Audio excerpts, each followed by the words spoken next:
A partire dal prossimo anno, Castelfranco offrirà una concreta opportunità abitativa al personale scolastico trasferito in città.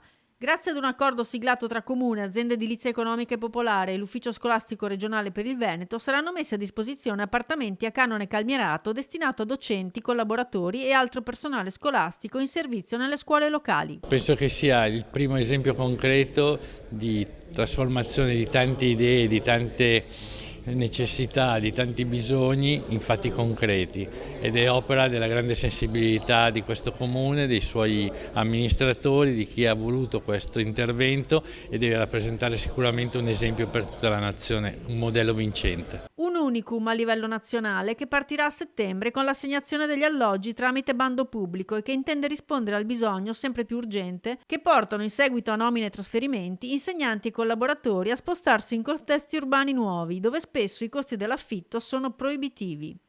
Castelfranco ha avuto la capacità di cogliere questa esigenza offrendo una soluzione concreta. Che siano essi dipendenti a tempo indeterminato piuttosto che a tempo determinato, qui possono trovare un momento per cominciare la loro avventura lavorativa in città e che magari consenta poi loro di stabilizzarsi e quindi conseguentemente magari far parte della nostra comunità. Oggi testimoniamo con questa ulteriore sottoscrizione di protocollo che il lavoro di squadra fa sì che la nostra sia una città che cresce in modo sinergico e di qualità. L'azienda di edilizia economica e popolare si occuperà anche della manutenzione ordinaria, dei servizi condominiali, della gestione contrattuale e dell'eventuale contenzioso.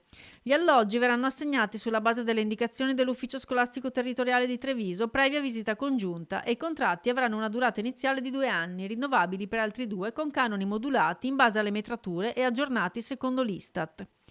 Il sindaco Marcon ha poi annunciato anche un investimento in ambito universitario. Saranno realizzati 31 nuovi posti letto per studenti del Conservatorio Musicale Steffani, un'istituzione di rilievo per l'intero territorio che coinvolge studenti di Treviso, Vicenza e Belluno.